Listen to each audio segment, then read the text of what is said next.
कैसे हैं आप सब? सबसे पहले आप सभी को स्वागत है हमारे चैनल स्मार्टी सोनू शो में।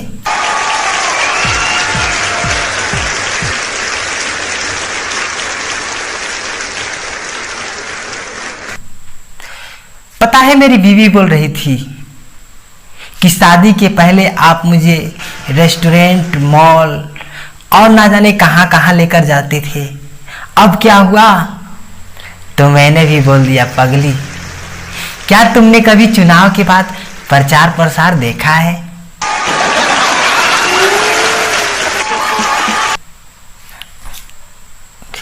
पगली एक दिन बोल रही थी कि मैं तुम्हारे नरक में रह रहकर मैं तंग आ चुकी हूं। तो मैंने भी बोल दिया कि तुम चाहो तो मेरे इस नरक को स्वर्ग बना सकती हो। तो मेरी पत्नी बोली, कैसे?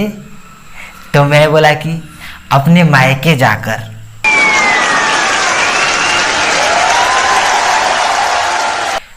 अब क्या बताऊं, मेरी पत्नी पूरे घर को अपने सर पे उठा कर रखती है।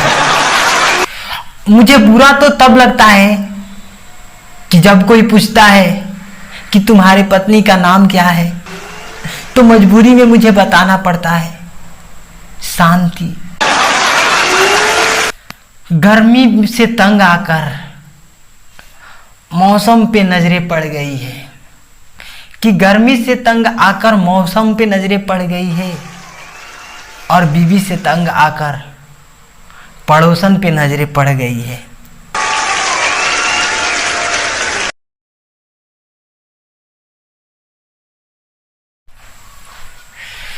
वैसे मेरे और मेरे पड़ोसन में बहुत जमती है यारो। एक दिन की बात है कि मैं छत पे गया पतंग उड़ाने के बहाने। उधर से पड़ोसन भी चली आई कपड़ा सुखाने के बहाने। लेकिन कमबख्त उसी वक्त मेरी पत्नी भी चली आई, वो भी लाठी लेकर, बंदर भगाने के बहाने। एक बार बता दूं कि वैसे तो मैं शराब पीता नहीं, लेकिन एक दिन पी लिया था। पीकर जब घर पे आया तो मेरी बीवी बोल रही थी, क्या तुम शराब पीकर आए हो?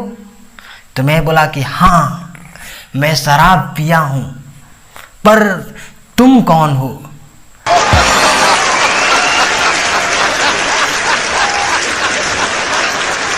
तो मेरी पत्नी बोल रही थी, अच्छा तो तुम मुझे भी भूल गए।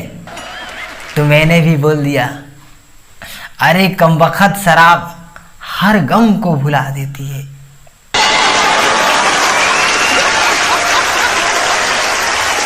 कमबख्त पाकिस्तान तो यूं ही बदनाम है। आतंकवाद का सबसे बड़ा संगठन तो ये बीबियां चलाती है यार।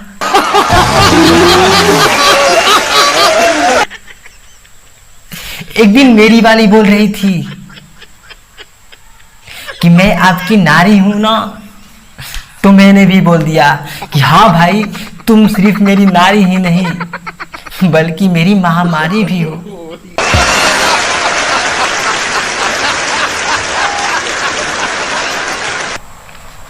वैसे जिस दिन मेरी शादी हो रही थी, उस दिन सब लोग बोल रहे थे कि बेचारे का घर बसाया जा रहा है।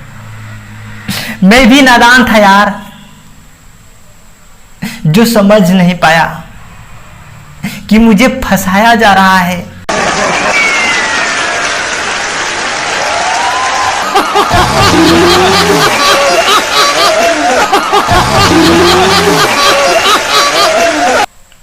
और अब समझ में आ गया कि लोग मेरे शादी का मजा लेने नहीं बल्कि मेरे बर्बादी का मजा लेने आए थे।